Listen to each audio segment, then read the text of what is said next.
Ken, I can't hear you. What happened? Can you hear me now? Yeah, we got you now, brother. Hello. Everybody, it's Welcome to Ken! Welcome to Goalie Interference. What a show. What a way to start the show that was. Maybe I should just fire the thing back off and we'll delete it. No, we're not gonna. I'm here. Mike is here. This is Goalie Interference. This is the Stanley Cup Final, first edition of Goalie Interference. What is up? What is up with you, well-lit Mike McKenna? That's it. It only took me almost the better part of 2 years, but I have it down pat now. A table lamp along with a small little, bright-ass light in my face, and I finally got it. So I feel good about this. And, man, this is for the whole bowl of broccoli. Stanley Cup Finals. It's crazy to think, man. But I think we're in for a pretty good series here, Ken. Let's kick it off here. So let's just start with the fact that this is not the Golden Knights' first trip to the Stanley Cup Final. I have a feeling most people watching this right now remember the last trip. It wasn't that long ago, but it was a little bit ago. Only six players left. There's still a lot of people in the organization around, which is cool. But give me kind of your feel for how different it is, how similar it is. What is your view on, like, here we go again? Like, where are you there? I think that this season, just a quick retrospective of all of it, is that I think the Golden Knights are kind of able to get that underdog mindset again because of how last year went, and I think all those expectations that that had been foisted on them for all these years, and the expectation of, cup in 6 and you got to win and it's a failure if you don't, and losing and not making the playoffs. Blah. I think it just took a lot of weight off their shoulders. And, obviously hiring Bruce Cassidy to me was the number one catalyst for why this team is at the stage they're at. But they're playing pretty free and within the structure of his system, man, it's working.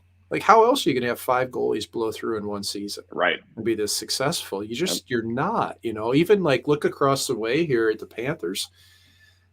Sergei Bobrovsky is a huge reason for that team. Massive. There's no denying it. I'm not sure where they are without him. But that hasn't been the Golden Knights. Hill's been very good. He's been great, man. And other goalies have too. But I think that this is a really cohesive team in a lot of ways. And we talked about it last week. As soon as Mark Stone came back and frankly, like the pickup of Barbashev, which I know, Ken, you weren't hot on in the regular season, but it's looked really good here in playoffs, how it rounded out the lines.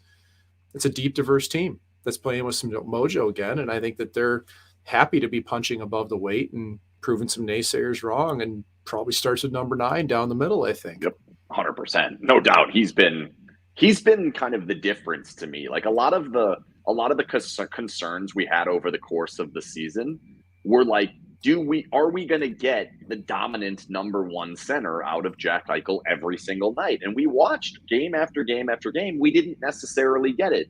And then here we go into the postseason and we're getting it. He didn't even score a goal did he score at all last series? I don't think he scored a single goal last series. And he's still doing the job that he needs to be doing. And obviously Mark Stone getting back in there, all of it, like, it's good. And the biggest part of it is like the run this time, which, similar to last time, there has been no strife.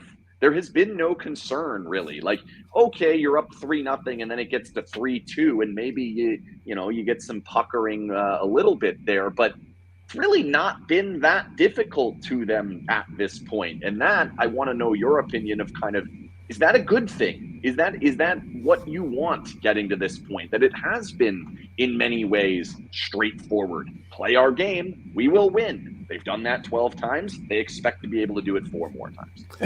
They've been plenty resilient. There hasn't been true adversity for this team. They've never trailed in a series by 2 games, had to come roaring back. Even how many times did we ever feel like the series was out of reach? There were a couple games that were out of reach. Yeah. They got No, they've waxed a never couple been times down against since game Edmonton. one. Game Yeah, one, round one. It's the only time they've ever been down in the series, the entirety of right. this run. And they had some pretty bad losses against Edmonton. Two of And them. even in one game against Dallas didn't really show up for. But that's just hockey, man. That's going to happen over the long haul in a mini season like this. I've just never felt like there's been any wavering belief in what they do. And they've always been able to bounce back. Like they haven't had 2 bad games in a row. They've been able to stamp out any problems very early in the next game. And they've just been resilient. Like how many times do they bounce back and grab a goal? Now they're starting to score early in games again. Like all those hallmarks of what made them successful in the regular season, staying out of the penalty box, right? This series against Dallas, they didn't get caught in the bullshit like they did in Edmonton. And that's another thing that they're going to have to keep doing against Florida. So I don't think that them not having any real adversity is a negative for this club at all. I don't. I think that they're no matter, even if they face adversity now, we're going to look back and say, well, they didn't face any earlier and they didn't know how to handle it. Yep. No, that's what we said last run. I know. We said this the last is the Stanley run, Cup Finals. It's the Stanley Cup Finals. So if adversity hits at this moment and they don't pull it off, it's because they finally met a team that played better than them, because it hasn't happened yet. No, it hasn't even really happened for multiple games very often. Like, Dallas for a little bit there, they had 3 of the 4 games when we were through 5 games. They had game 2, 3, 4, and 5. Dallas was better in 3 of the 4. Obviously, Vegas was much better in game 3. But I do think that the last 2 series, really the last 3 series, all 3 of them, and I felt the same way in that run the first time around, which was the Golden Knights were better. The Golden Knights have been the better team. Like, I don't think there's any debate that the Golden Knights were better than the Oilers. The Golden Knights are definitely better than the Jets, and maybe it's different if they don't lose their players, but they did. The Golden Knights were better than the team the Jets rolled out over the course of that 5-game series. And in this last series, they've been better than Dallas. The amazing part to me is how the game continues to grow for them. They seem to have their best game, and it's getting better. The best game that they played the entire time in the first round was game 5 against the Jets. Stomped them up like 3-0 quickly at home. Game got out of hand real quick. That was one of their best games. Then game 6 against Edmonton, needed a good game, played a great game in that middle period. Natural hat trick for Marchessault. Dallas, that's the best game. That's one of the best games they've ever played. In my opinion, that first period, I said it on the post-game show on the Periscope afterwards, it's the best period of hockey the Golden Knights have ever played in the history of the franchise. And it came in a closeout game in the Western Conference Finals. It's pretty unbelievable to time that up. And now let's hope that the next best game comes in this next 7 games. You want it to be the first game of the series to set it off right. I mean, I talked to a couple Dallas players that they're just frustrated, like, Vegas just blocked everything, I was trying my best, because tomorrow at Daily Faceoff, I've got the goalie matchup coming out between Bobrovsky and Hill. And, for me, it's not as much about numbers and shot locations as it is more just the feel and what I've seen. And that's what I like to convey when I write those things.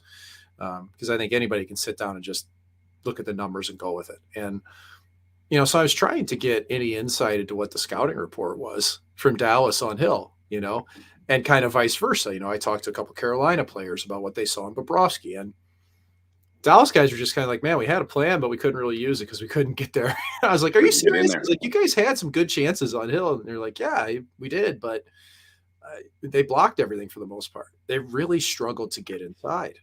Now, Florida was able to do that against Carolina, which Carolina, for me, was the other best defensive team in the NHL besides the Golden Knights this year. So the Golden Knights are more potent offensively than the Hurricanes, and I think that you're going to have to rely on that. But this is going to be a 5-on-5 battle. And if the Golden Knights are the better 5-on-5 team, they're winning the Stanley Cup. And I think that there's a good chance against the Panthers, because they're As much as they're riding the magical mystery tour of this group, they still have holes defensively. And Yeah, no Bobrovsky's question. coming up, and it's pretty glaring when you watch them that your pucker factor's high for the Panthers. Like there's moments where their D blow out of that zone, you're going, ooh, oh, good save, right? And kind of the saving grace for them though is that they work so hard, like Florida does. They work absolutely relentlessly hard. They back check like crazy, but they do make the game hard on themselves. And Vegas, to me, doesn't make the game hard on themselves. That's their greatest asset, is that they've got energy to spare because it's a pretty simple game as long as they can get out of their zone in a timely manner. So let's get into the goalie battle. Let's dive into the goalie battle and what we're looking at. We'll get you a little preview before that article publishes on Daily Faceoff. But first, before we do that, I want to tell you that every episode of Goalie Interference is brought to you by the Jimerson Law Firm.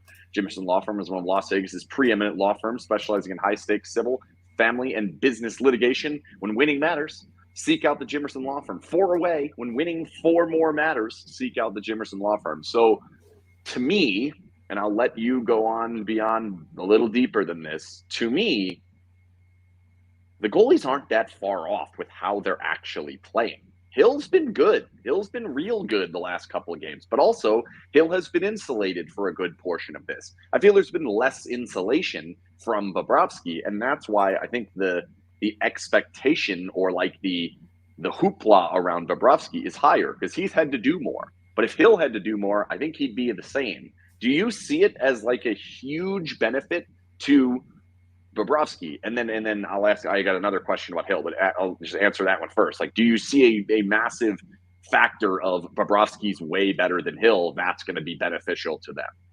I haven't seen a massive difference in the playoffs. But this falls in line with my typical assessment of goaltending, that oftentimes I think you receive too much credit or not enough, and it's usually more in the middle. No question in my mind, Bobrovsky has played a much bigger role than Adin Hill, but Adin Hill's gotten the job done and made I keep going back to games 5 and 6 against Edmonton, how good he was in that series. And in game, let's see, what would have been game 4 against Dallas, man, just awesome. Now I still think that, and I was having this discussion with somebody today that, what are you projecting out for Adin Hill? And we're not going to go too far into the weeds on this, but my short answer was, when you give him a good defensive team that he can play deeper and let the puck come to him, he's fine. But if he's going to play on a team that's pretty open, run and gun, it's not going to be pretty, because his skating is still not at the same level of others. So that being said, though, I think the Panthers have been better defensively, especially in the recent series, than people give credit for against Carolina. I don't have the totals in front of me of which games, but there was one game early on in the series that Bobrovsky was just phenomenal against Carolina. I can't remember if it was 2 or 3, whatever it was. But from there, they really tamped it back, and they kept Carolina from being able to attack as much as was expected. It all came from the outside. Yep. And that's what the Carolina player, I could not believe it that they didn't have any game plan for Bobrovsky. It was just, we put a lot of pucks on net from all angles, throw it from all angles, and try to shoot high. And I was like, that wasn't working worth a shit, man. Why did your goalie coach and the coaching staff and scouting staff not have an actual plan here? I was just blown away by that. But if you're just going to keep it to the outside on Bobrovsky, you're in trouble. You got to make a move. You got to make a move down low. My friend Lindsey Brown, who's on the radio there in Vegas, and she's done some stuff on with NBC with Brian Salmon on some stand-ups before games. She's great at this. She likened Sergei Bobrovsky to like a flying squirrel, like, and how he moves with his arms and legs out, and he's real rangy. And I was like, Jesus, like, Lindsay, that's bang on, right? And it's kind of true. Like, Bobrovsky can get himself in trouble because he does get kind of spread, because he's so explosive and active, and he's got to rein it in, and that's uncommon for goaltenders, but he's done a good job of that this year. So I think it tips in favor of the Panthers, but I think defensively, the way these two teams have played has been much closer than I think you'd give credit for. Vegas is the better defensive team, but I don't think we should sleep on what the Panthers have accomplished and how they've gotten better through playoffs in that regard. What's the scouting report for you of how to beat Bobrovsky? Well, the first thing, like, what they said about shooting high actually is it's a good idea if you're in tight, on Most rebounds goalies, because right? of course it is because Yeah. he's very handsy, right? Like he reaches for pucks, he gets low in his stance. One thing the Hurricanes guys did notice though is that he became very adept at shifting up into shots, right? Staying on his edges, using his shoulders to block. He was better than they thought. My point was you got to change the angle before you get it in the air. Like you've got to if you can't just throw every puck at the net. And I don't think the Golden Knights have been guilty of that much this year.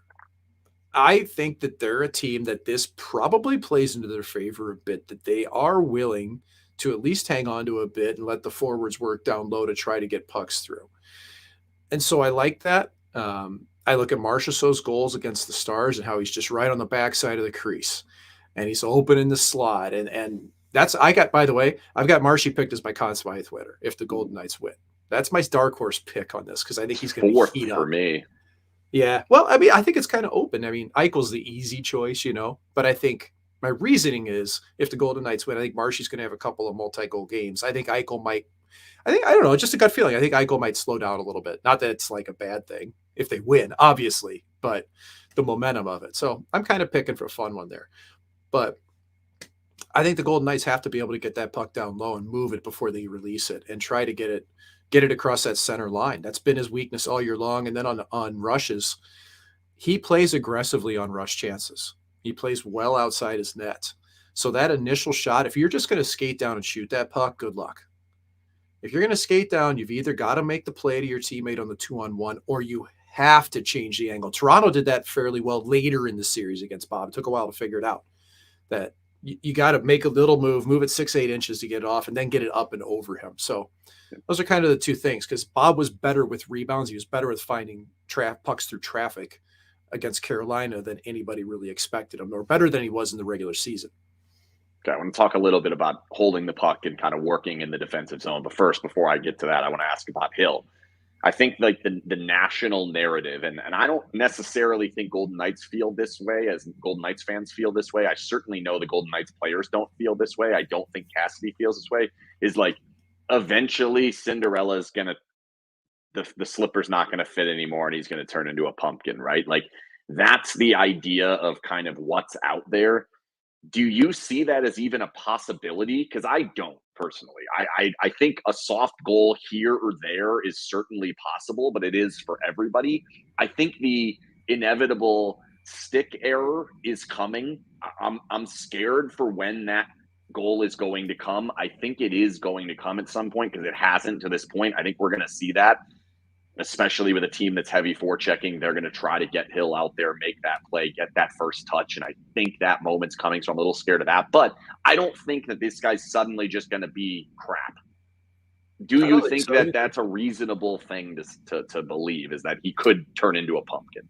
I think it's a reasonable narrative if ESPN is calling the games and they let McDonough make the judgment call immediately and drive the narrative home until Chicken Parm has to correct him because he's seen what actually happened. And this is the part where we're going to have a fist fight on air. Uh, so you guys all know the Hill goal from Game 6 that everybody thought was a big Five. old shitter. Game 5, sorry, Game 5. That everybody thought was a big old shitter. That puck was on edge and the release hits Petrangelo's stick and does it squirt through him? Absolutely it does. And his reaction is, I can't believe that got through me, that I couldn't close it down in time. Why? Because Hill knows it looks bad. He knows it looks bad. And he also knows there wasn't a whole lot he could do about it. And that sucks because you read it off the blade. And that was not clean in any way. It hit that magic spot. And if you're a goalie, you understand there's this magic triangle, dude. And I'm going to get up out of my seat. But it's right here, dude. It's like this spot right here. Heel of the glove, pants, pad, flared out. Where you just you can't seal that quickly unless it's a clean read. So to me, not a bad goal. And everybody, of all the shots to go in, that one. Okay, put the pads on. But we haven't seen Hill. How many games have we seen him allow 2 or 3 bad goals? None. How many games have we seen him on his ass, swimming all over the place? And I wouldn't say he's swimming all over the place, but I do think when it gets a little scrambly in front, he does. I mean, one of the best saves he's made, he's literally on his ass and reaches back and makes the play. But it certainly has been less than we saw in the regular Yes. season. No question about that. His TOA per 60 has plummeted. It Yeah, has, and I'm telling you, I want this stat kept by the NHL. Times on ass per 60, TOA per 60.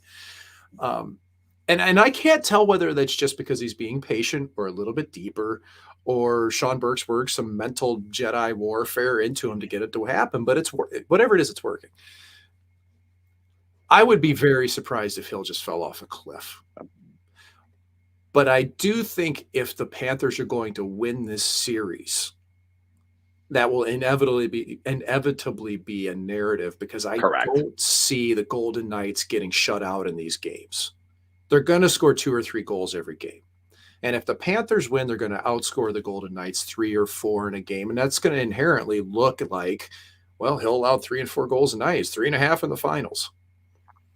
Yeah. I think the eye test won't be as bad as what the stat sheet might say if the Panthers were to win. So bottom line, man, I believe in Hill. Like I believe he can win a Stanley Cup. I'll say that. I don't know what he projects to next season. I still think he's probably a 1B in the NHL, but he's trending towards being a number 1 if he keeps this going. It's pretty unreal. It's pretty unbelievable, the arc that this has taken and how we've gotten to this point, because two things went the moment that Laurent Brossoit went down, and even before that, I even said it going in. It's like, can you win a Stanley Cup with Adin Hill or Laurent Brossoit and a bad power play? And the answer is yes. Yes, they can. Their power play has not gotten better. The goalie has been good, and I think that that's the system and the style of play that's working very, very well, which is what I want to head to next, which is, to me, these two teams play a similar system, a similar style. They like to do the same types of things. And for my money, Florida is better at the offensive side of what they're trying to do. They're better at creating the turnovers. They're better at that forecheck. They're better at making life difficult for you to get the puck out of the zone, taking away all of your options, and then immediately turning that into offense. I think they're better than that than Vegas is. Where I think they're worse is on the other end. I think when the puck is held in the zone, I think Vegas is well equipped to deal with that. If they don't quick strike you off that turnover, Vegas is well equipped to deal with how long they can be in the zone and getting the puck out.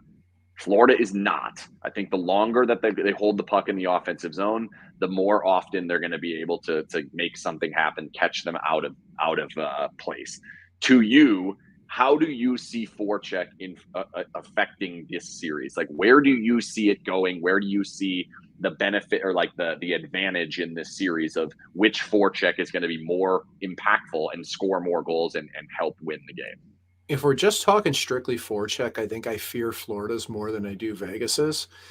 Now, Florida's to me is interesting because it's, at least from my vantage point, like I haven't talked to the coaches or anybody else, just from what I watch, I think they're kind of a hybrid on their forecheck, right? Like sometimes they're a 1-1-2-2 forechecking. Sometimes they send 2 guys and go 2-1-2 on the forecheck. Yep. And it's kind of read based, but what they do really well is reload afterwards. Like one guy, more often than not, you'll see the first guy just go balls out, right? And then the second guy, if that read is I've got availability, I'll go. But if not, they'll be like Pistons, right? First guy in, now the next guy comes back. And the second guy is actually kind of he's almost like a purposefully reckless forechecker, which I think it's a little bit more aggressive than Vegas is. I'll say that. With forwards, not necessarily with the D. Yes. Correct. But then coming out of the defensive zone to even jumpstart movement up ice, to me, that's because Florida's defensemen are, I think, overly active at times. Like I think they get caught out of position a fair amount because they're trying to jump in and be that second wave on the attack, like we used to see with DeBoer. Yep. Right? Pretty similar, right? And don't forget Paul Maurice, Pete DeBoer, old chums, right? Like, they're kind of running similar things. Cassidy mentioned that today. Said they're buddies. Yeah. Their systems are similar. It's not terribly surprising. Yeah. Yeah, that's right. So, and I didn't even hear that press conference. So, I'm feeling good about myself today. But all you have to do is watch to find that out. But I think that's an area that Florida's gotten caught with before, especially. Like you can catch them either napping or going aggressively. And by the way, they're 5'6". They're not great. Gudis, I like him. I I have friends on both teams. This is a hard series for me. Um, but Gudas and Mahura were a big time target for Carolina. Yep. Turnover central. Like that was where they knew they were going to make their hay. And I think it's true for the Golden Knights too. But in any case, I think the Golden Knights have enough jam on the rush, which is still their bread and butter, that they'll generate mostly from that. Florida hasn't seen that as much from Carolina. I don't think the forecheck of the Golden Knights is going to be as effective as Florida's. But those rush chances to me will be the difference maker in Vegas's favor. In my eyes, I truly believe that. Yeah. I think breaking out's going to be crucial. I think the rush chances will kind of just come from cleaner breakouts. And what scares me a little bit is when I think of what Carolina does best and how Carolina generates offense, a lot of it is off the rush and a lot of it is winning forecheck battles and then getting the puck back out to the points and then working from there. And they're pretty good at getting in front of the goal. They're pretty good at getting sticks on pucks, getting inside position, that type of thing. The fact that they were unable to do that over the course of that series really concerns me a little bit because I do think that one of the things the Golden Knights are going to have to do in this series is strike quick after they get that turnover. They like to do that. They're very good at doing that. But at different times, when the forecheck hasn't been quite at the same speed, sometimes it takes a little bit longer for it to materialize. And knowing how quick Carolina plays the game and how Florida was able to combat that, that gives me a little pause. But the other side is I really do expect the forecheck of the Panthers to win them games and lose them games in this series. I think there's going to be times where they're going to be very aggressive. They're going to make these plays. They're going to get that turnover and really be a problem because the Golden Knights are going to have a hard time getting back into position when they're unable to break out, as we've seen against a couple of teams so far to this point. But when Vegas does break out, I think that's where you're going to see more active defensemen, more willingness to do what you're calling that reckless forecheck. And I think even the reloads coming back, you're going to have 2 on or 3 on 2s with a forward and a defenseman back for Florida. And I think Vegas is going to be able to take advantage of that. I expect the Golden Knights to get a pretty decent number of rush chances in this series, and I expect them to be able to finish them no matter how good Bob has been. So I think forecheck becomes kind of the key to all of it. But then if it's kind of even, which is not that crazy to say that it's going to be kind of a stalemate where there's sometimes they're going to get goals, sometimes they're not. Both teams are going to be able to do it. The in zone coverage is where I'm really interested to see how this goes because Vegas is awesome at keeping teams out of the front of the goal. However, Florida is the final boss in that. They're amazing at getting in front of your goal. They're amazing at getting under your skin, getting in that dirty area, and finishing those plays off in front of the goal. Meanwhile, I don't think that Florida's defense is that good at keeping guys away from the middle. And if the Golden Knights are willing to go there, I think they can have the same success. So it's like, that's where this series becomes so tight for me. And which way is it going to go? Which way, like which defensive core are you more comfortable with understanding the opposition? I know if we're playing the same team, Vegas's is better, but understanding the opposition, which one are you more comfortable with saying they will win the battle of the house in front of their own net? Which do you feel better for? Vegas, end of story. That's easy for me. Yeah, I don't think that's even a question. Just if you go back through the goals that the Panthers have allowed this year, the number of times that they abandoned the front of the net, you're going to see it in the dozens. And you just don't see that with Vegas, to me, at all. And I think Vegas has a really heavy team in front of their own net. I mean, honestly, Shea Theodore is the softest D they have, and he's not really a slouch compared to some of these clubs, you know? Right. I mean, right. even for sure. Yeah, so I don't have any problem with that. I do think, though, that the top 4D for Florida are head and shoulders better with the puck, especially than the bottom. Mahura and Gudas know, but they think about Mahura and Gudas, they're still going to punish you. Yep. And I think that takes it like this Florida team is going to be the most physically punishing club that Vegas touches. No question. By a mile. And it's not just because Keith Tkachuk emasculated them by calling them soft 2 months ago on the radio in Toronto. It's because they've got guys like Gudas and even Mark Stahl on D that plays heavy. And then up front, man, like Bennett and Kachuk and Reinhardt, like you saw that hit Bennett put on Yep. Slavin. Knocked their Ooh, best player out of the game with a clean hit. Nick Cousins, we know what he's about. Ryan Lomberg, both of those yeah. guys Lomberg's a are pain in the absolute ass to play. Yep. pests. And this might be the one team that'll be able to get a little bit under Vegas's skin because I think they're really skilled at it. Like Matthew Kachuk's the most skilled guy ever at that.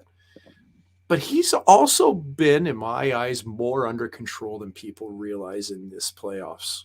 Right? He hasn't spent a lot of time in the box. He hasn't been the guy to really stir things up. He's been pretty focused. So I trust Vegas's D more so than I do Florida's. And Okay. but I think inherently Florida plays a little bit more high risk reward than Vegas. Yep. So that's your yin and yang of the series, where if Florida just brings nonstop energy and hits like crazy, they could win a couple of these games, no problem, purely on that. And the fact that they score in big moments, man, you can't deny that. Like they just keep coming through at clutch times, and clutch players are in short order in this league. All right, let's take this one real quick. Just they're going to have, I think it's 9 or 10 days off. I can't remember the exact number, but it's a long time off that they're going to It was have. long enough How for do you, Matthew Kachuk to go on the NBA panel on TNT, right, which was really cool. Talk to Barkley, who called Bobrovsky Bababka. I love that he Bababka. called him Bababka. Sergey Bababka. I can't get He's enough awesome. of that. It's so good. The long break, like Vegas is basically had the same break in between every single series. They have played well in game one of each of the last 2 series when they've had that break. What's your read on the break? I wasn't terribly concerned about it. I mean, I've had longer breaks before and it didn't affect me, but I talked to a coach from the Eastern Conference yesterday and he was worried about it for Florida. Now, for me, the flip side, Vegas is going to have a lot of days off here too, but he was really concerned about that because I just point blank asked him, do you think that Florida can overcome VGK's systems? That was my question. And he said, yes, but the layoff concerns me. So, I mean, there you go. Like, and that's where I think this is gonna be a great series. I also thought the Star Series was gonna be better than it was, but I tried to tell you. yeah, dude, and folks listening, can we give Ken his due for calling the Dubba shutout for Aiden Hill, 2 shutouts in the series against the Stars? That was mega. Like that would have won you millions, man. He had 0 in his career going into that series, and I playoffs. called 2 in the series, and he knocked them both out. Yeah. You crushed that call. So we'll take it. We'll take it for sure. But yeah, I'm curious to see how it plays in that way because I think these 2 teams will be good. I'm taking the irrational view of this, and it's a unfortunately pessimistic view of this because I just want to attack real quick. Yeah, I do think that break's going to be good for them to get Barkov at least healthier because he had been, and he's a huge piece. So just take that into account as well. I don't need to drop money on hockey. I make my entire living covering hockey. I don't need to bet on the games. But if you want to bet on the games, go to William Hill. They're the best. Okay. But so here's kind of my roundabout way to put this of like, it seems like everyone's on the same side. The break is bad for Florida. The break is tough for Florida. It's going to be hard for them to get up to speed quickly enough. Vegas is a hot starting team, all of this. If I know hockey at all, and I feel like at this point in my life, I think I do somewhat, usually when everybody thinks something's going to happen, the other thing happens. When everybody thinks that's going to be the thing that's going to get them, usually the focus from that team on not letting that happen is going to be there. I think they come out and play incredibly simple, incredibly like physical early in this series, and it's down to is Vegas going to be able to beat them and be real clean themselves? I don't expect a perfectly clean start to this series for either team. I think it's going to be a bit wild. So for me, I actually think the break is going to hurt because there's so much publicity for that, how much it's going to hurt Florida. I think it's going to end up hurting Vegas. They're going to get healthy. They know that they've had this break. They knew it all along. And I think they're going to come out and say, all right, yeah, okay, 9 days is going to ruin our entire season. Not having to play and getting healthy is going to hurt us. Watch. I have a bad feeling about that first game for Vegas. That being said, I'm going to pick Vegas to win the series by the end, but I'll tell you how many games later. But I just have a little bit of that feeling of like we're all on the same page. Everyone you ask, every player, every coach, every manager, everybody's like, yeah, that's going to be tough. That just screams to me, nah, maybe it won't. And I don't really have a good reason for it other than like, well, we're throwing, happened, right? Yeah, I mean, we're throwing spaghetti here. It's just like, everybody that thought that Jamie Benn was going to come out and have just an unbelievable game 6. And I got that one right too.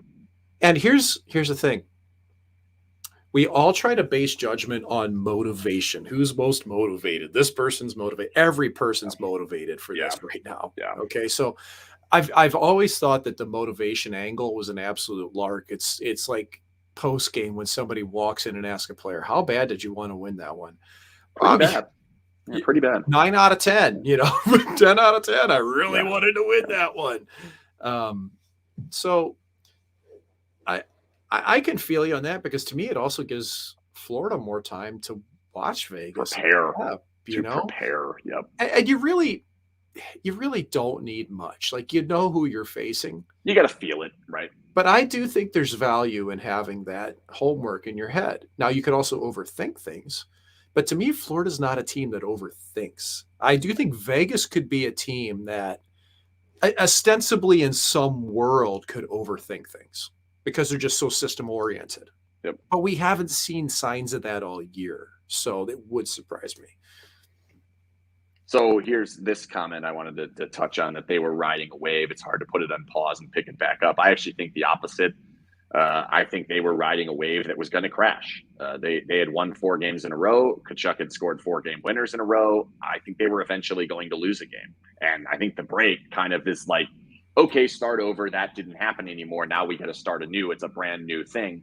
I think that's basically in the trash now, where I think Vegas's wave is the one we can be more excited about. Is Vegas is riding a nice game. Like, that's a really good game. You can build off that particular game and continue going down that path. So let's talk about matchups a little bit. Can I just let me tag that real quick. You win a series, man, you're not even thinking about the next one or momentum or anything. So that one to me is kind of like wash the floor. There's no momentum involved here at all. Yeah. Yep. Just starts. That's my belief. That's fair. Yeah. So I think that matchup wise, this is a tough one for the Golden Knights because they have a player on the other side that the Golden Knights haven't seen anyone like. And I think that when we went from Edmonton to Dallas, there were guys like McDavid, like Draisaitl. No, they're not as good. Hintz is not as good as McDavid. Roberts is not as good as Draisaitl. It's not quite the same, but it was the same style of system of what they needed to do to defend those guys. Barkov is a different animal. Barkov offers something they have not had to see throughout all of this postseason. And I'm wondering which way they're going to go to start this. I think the expectation from the Golden Knights side should be, at least early in the series, he's going to eat someone alive. Someone's going to get eaten up by Alexander Barkov, Sasha Barkov. Someone's going to. So if you know that, which matchup do you look for if you're Bruce Cassidy? Well, I wanted to ask you the same question. I want to see if we differ on this or not. I think the natural answer is to say Will Karlsson's line. Mm-hmm. My gut instinct says I'd like to see Stevenson and Stone go against Barkov to start off. And the reason being is that I think when you look down the lineup for the Panthers, I want to see Karlsson go against Tkachuk's line. I really don't want to see Tkachuk and Bennett run wild. That scares me a little bit. It does. I'll explain that in a minute, why I don't like Karlsson on Tkachuk. And that's fine. I get it. We're tactical on this right now. Now, I'm going to guess Howden's back in the lineup and probably playing with Stevenson and Stone. Now, yes, who knows? That's what's happening. Okay. And knowing Bruce Cassidy and what he said after in Game 6, they're going with the exact same lineup that they played in Game 6. Waugh's going to be on the middle on the fourth line, which I like. That's where this is the 4 that we like down the middle. Yep. Yep. This is what they're going to do. Yep. This is the 4 we like down the middle. By the way, taking Kessel out of the lineup too. That was a gutsy play, man, and it's made this team better. Right one. It was the right one. It was. And I don't want to dwell on it because he should be a Hall of Fame player, no question. But I like taking Stevenson and Stone up against Barkov, even though I think Stevenson's probably not the best straight up match. I like Stone going against Barkov. You got the 2 best sticks in the world there. And the thing is, Lundell's a pretty good matchup in terms of defensively. They have not gotten much production out of their bottom 6 at all, like hardly any production. But Lundell, Lusterrain, and Reinhardt's a pretty strong match. They're tough. They're tough. Yep. They're a tough matchup to play against. Yep. But I don't like Florida's 4th line except Eric Stahl. I don't think Colin White is really a thinker on his skates. I'm not a big Colin White guy. I don't mind Lomberg. Lomberg does his role, but I think they're a 3-line team for the most part. So give me your reasoning, though, why you'd like to see Carlson not go against Tkachuk. I'm curious. I don't think the Golden Knights have a good matchup against Tkachuk, partially because in a perfect world, we'd have Mark Stone on him and we could deal with that. But they both play the same position, and usually they don't see each other. They're both going to be on the right-hand side of the ice, which is the wrong side of the ice for each other. So I don't think that matchup, while you look at it and you say, okay, this is the matchup that makes sense. Mark Stone can take Tkachuk.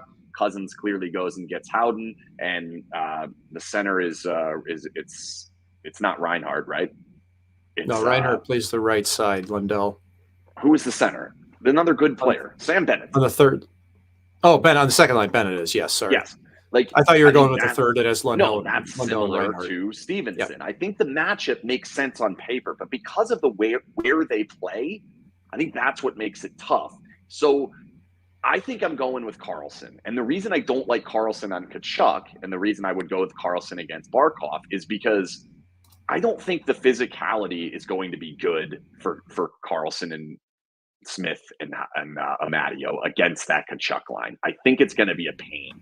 I think like Cousins will just get under their skin and be a pain in the ass, and they're going to get to the front of the goal. And I don't know that the Golden Knights are going to be able to physically handle that with that group. I think you're asking too much for a shutdown center. Put him against more skill. And I think that's probably against Barkov. Let's just wipe that out. Say, okay, wipe that out. Their best defensive center, our best defensive center, wipe it out. And now we get the benefit of Eichel and Stone. One or the other goes against the bottom 6 line. I like that benefit as opposed to trying to say, all right, let's get Carlson in a good spot and take away one of their best players. No, let's focus on how the Golden Knights are going to score. I think that's the better option, and really be going that route to kind of just allow Barkov to eat up Carlson and Carlson to eat up Barkov.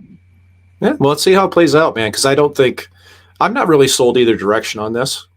I think it could go either way. So I'm curious to see how this one goes. But let's bring Jason out. Let's bring Jason out and see what he wants. Yes. Let's see what he says. There he is. Gentlemen, how are you? What's your feel on like what matchup? If you're Bruce Cassidy tomorrow, which way do you go against Barkov? Which way do you go against Tkachuk? I want Carlson all over Tkachuk. At least that line. I want somehow to either frustrate it. Tkachuk's not going to get frustrated physically from Carlson. It's just going to be he's going to be driving, lose the puck, get forced to take a bad shot. I don't think it's going to be a back and forth physical scrum. It could be if the Stevenson line and Stone is out there against him. And it also could be, I don't know. I mean, Barkov is going to frustrate who? Somebody. I know. Whoever that's the you point. put him up against. Yeah. Do you really want it to be, do you really want him to be frustrating your best player that frustrates other players? Which is Carlson, is what you're saying. Like, and I think that the best argument for why to put him up against Tkachuk is to say, well, okay, yeah, they're going to try and be physical, but the Golden Knights will beat them. If you put Pietrangelo out there with the Carlson line, they're going to beat them up the ice. They're going to win the forecheck battle. They're going to break out quickly, and they're never going to be able to be physical. And then you have to make them defend. Like, I understand that style. I don't love the fact that you're going to be asking Carlson to play against a physical superstar that gets in front of the goal. I just am not sure that's the right matchup. And I love what Carlson's done. I think I'd rather go the other way, but either way, it's fine. Yeah. Well, and we're also throwing. Here's a quick question for you guys. If Carlson scores 0 goals, can they still win the cup? Absolutely. Yep.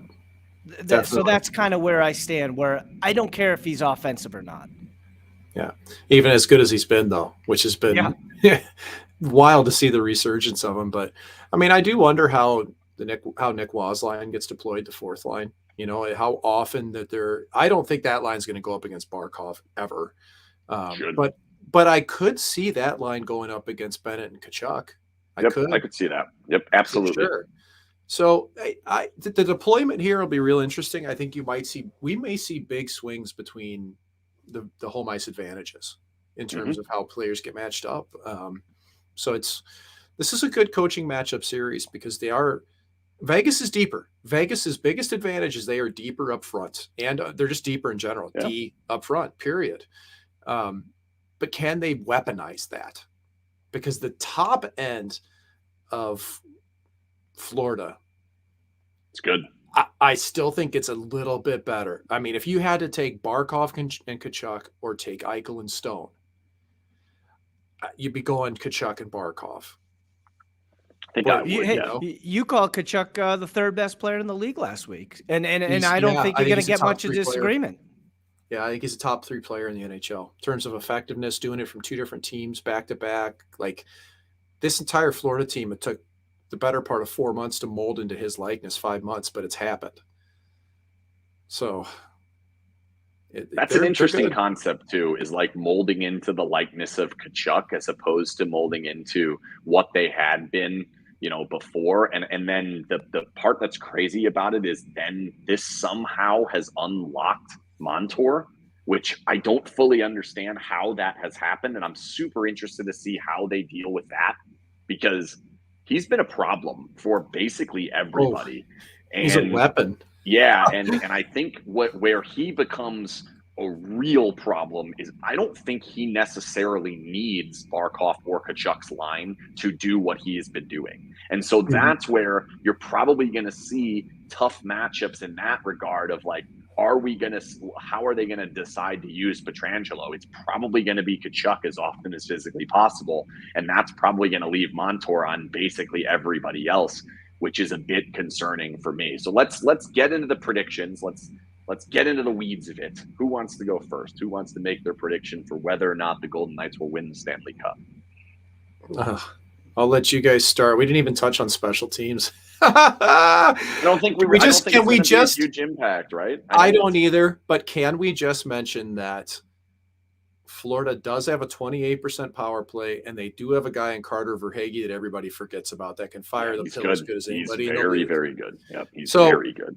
We'd be remiss if we didn't mention that Aaron Ekblad's got an absolute weapon of a one-timer, even if he's had a bit of a down year. And so we needed to get those things out. Let's go ahead and go do some predictions. Jason, you feel ready for this here? All right, I'll start. This is simple. Knights in 6. Simple. Simple. Who's your Conn Smythe winner? They win game 1. Maybe they give up game 2. You know what? I'll give Florida game 2. And then Vegas just wins again game 3, and now they're on their way to a win in game 5, and then they go on the road, win game 6. Unfortunately, it won't be home in Vegas, but Ken will be there, so he'll be able to celebrate for the fans. But Golden Knights in 6. And my thanks to Vegas Night and Day Heating and Cooling, by the way, for sending me to all these games. Yeah. Obviously, go ahead. Your Conn Smythe winner is Conn Smythe winner, and I know I'm going against what Mike gave advice last week for. Adin Hill wins the Conn Smythe. He's 8-1 right now. You can get a decent price on him. Okay, all right. Well, I'll go next. Maybe the first time a goalie didn't play an entire series and win one. But I am going. I've picked against the Golden Knights for 3 straight rounds, and I can't deny it anymore. They've passed all the tests.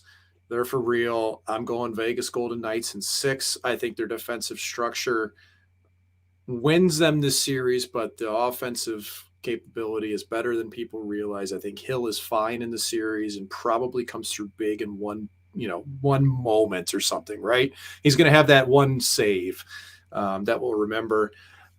My Conn Smythe, I said earlier, I do believe it'll be Jonathan Martian. So Conn Smythe is a Jimerson law firm. So thanks to Jim Jimerson and the Jimerson law firm. But yeah, this is my guess here. I really think that Marshy's going to have like 2 multi-goal games. Eichel cools down a little bit. Hey, you can't double stamp a triple stamp, man. Triple stamp a double stamp. Jinxes and superstitions. I'm believing. What'd you think about them not touching the Campbell Bowl? Hated it. So stupid. So old school hockey. That's just. Yeah, but they're 0-1. I knew They're they on were. one. But I wonder if that's.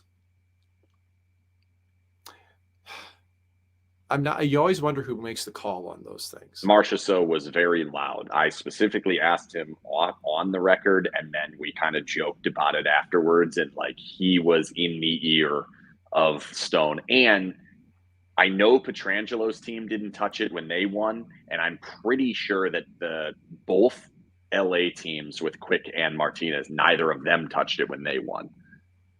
I think Stevenson's team did. Well, it's an even split, 2019 what did 2019 Bruins do? I forget what Wyshynski brought this up in the press conference. I want to say they did not, but they seem like a traditional. I mean, it comes down to your captain, but I always wonder. I couldn't see any world where George McPhee would allow the team to touch that. I can't, man. It's like, and that's fine. It's his prerogative. Like as old school as he is, though, in that organization, and I'm sure inherently superstitious because that goes along with being old school. I'm not surprised by it, but I liked Florida's take. We earned that thing. We're going to parade it around. Yeah. That's a perfectly fair take, and I think it's a perfectly fair take to not like. I understand that like I'm on jinxes are for losers and all that when we go on Twitter, but like when you're the guys playing the games, when you're the guys who have to make that decision, and it's going to be talked about, you have to answer questions about it. You got to make the right decision for yourself in that moment. Make what's right. And I thought for them, the right decision was no. We're out to win the next one. That's the goal. We want to win the next one, and I think that was the right decision in this particular case. In the end, it's not going to matter. The better team is going to win the Stanley Cup. It's going to have nothing to do with whether they grab that trophy or not. We're going to find out and see. And I'm going to tell you right now, the Golden Knights are going to win the Stanley Cup. But this is not going to be like the 3 last series. They're going to go behind 2-0 in this series. Ooh. And then they're going to come back and tie it 2-2. And then they're going to lose Game 5. And then they're going to win Game 6 and win Game 7. It's going to be 6 consecutive road teams winning games to start this series. And then the Golden Knights will win it in Game 7 in a dominant fashion. I think they will win the Game 7 by greater than 4 goals.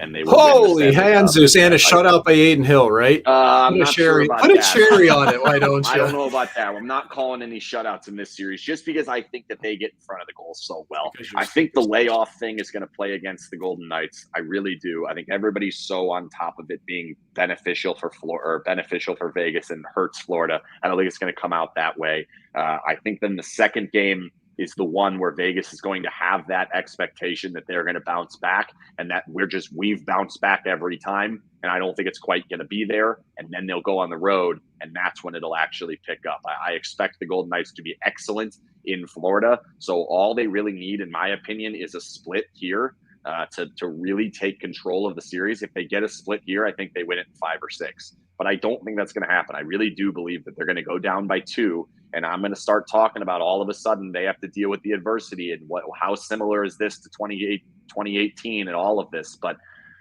I think they're going to figure it out. I think they're ready to pass this test. I think everything that's been thrown at them, they're ready to do it. And I think they're the better team. I think they're the more structured team. I think they're deeper. I think they're going to win this series at 5-on-5, and special teams will not make all that much of a difference. But yeah, 6 consecutive road team wins, and then the Golden Knights win it on February 9th, on June 19th. It's going to feel like February. Yeah. June 19th. They're drawing this baby out as long as they can. 2023 is going to be the best day in Vegas Golden Knight history. It's going to be quite wild, and that's how I see it going. So Cassidy wins Game 7 at home, something he couldn't do in 2019. Yeah, that's another storyline where Cassidy will get another Game 7. Yeah. Wow. Conn Smythe is Eichel. Okay. Should we tell the folks Wow. Game 5 plans here? Let's hold that for now because we Okay. don't know. We don't have everything locked in yet. We We're don't. working on some fun things for Game 5, potentially all of us being in the same place at the same time. That would be quite enjoyable if we can make that. We've got a few minutes left. Do you have a story time? A Stanley Cup related story time would be great. Oh man, you're right. I got so in depth on today, I forgot some of these things, but um, Stanley Cup related. So, I talked to the guys that were involved in Dallas winning the Stanley Cup years ago. And I know a few 99? people, 99. No, wait. Yeah, maybe. Marty Turco was the third goalie for that team. Eddie Belfour was the number one. Roman Turek was the backup. Please check the year. I think it was 99. Wow. What deep unit there. Oh yeah, real deep.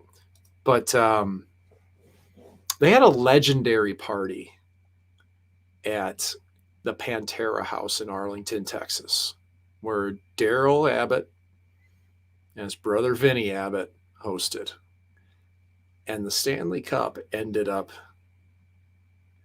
dented, defiled, and submerged. And they had to send Turco to the bottom of the pool to retrieve it, bring it back up. And the funniest part is that during the Cup finals, I know this for a fact, like there was a couple days in between, defenseman Craig Ludwig hopped a plane to go see Metallica in like Mexico City or something Fantastic. with Pantera, like in the Cup finals, right? And so, these old day things, these old time things that used to happen were just crazy, man. And I even, like, I know a lot of this because I was a big Pantera. I am a big Pantera fan, but I've got, here's Dimebag Daryl. It used to be Wow. Diamond Daryl, but he was on the back of my mask, and I always had this little character. Well, he was all done up as Dimebag, and it was just cool to be able to. I met his widow years ago and showed her the mask and everything. We've got a mutual connection that's kind of made that happen, and it's just some of these Stanley Cup stories are the things that have happened with it. I don't know if any compared to Dallas, and I've never been part of one of those, thankfully, but. That one really sticks out in my mind, though. Well, I mean, like, I mean, with it being like, I guess it would have been awesome there, but would have been kind of cool, yeah. To see it just get like all dented up like that, woof. But yeah, I don't have many personally because I didn't make it to that level. But how many goalie masks? Well, there's 5. There's 10. I don't know, like 20, something like that. You can't really see them. I'll give you guys a little glance here. Yeah, you can't really see. It doesn't really work. You got like 50K in NHL helmets up there. I guess. Yeah, fortunate. I still have the Vegas wrapped one. I haven't taken the wrap off of it yet. So that was my Ottawa mask because I wanted to look good when I was, practicing with the team occasionally, which was so much fun. But yeah. All right, so we have all of us picking the Golden Knights to win the Stanley Cup. That is a pretty wild situation to think about. Here we are, May 31st. We are 6 years away from when it was told the Golden Knights are going to win the Stanley Cup in year 6. We're doing it. Like I think they're going to do it. I really do believe they're going to do it. And I know someone else who thinks they're going to do it. It's the Jimerson Law Firm. Thanks again to the Jimerson Law Firm for sponsoring every episode of Goalie Interference this year. We are guaranteed to at least have one more, possibly even 2 more, probably 2 more, unless the thing ends real quick. But we're going to keep this thing rolling. We are out of here for tonight. Thanks to everybody for listening. Tomorrow we've got the Discord Q&A, and we'll keep going from there. Game 1 is Saturday. Do not panic if the Golden Knights lose Game 1. I'm telling you, please don't panic too hard. They're going to lose some games in this series, and they're still going to win this. Anybody else have final words?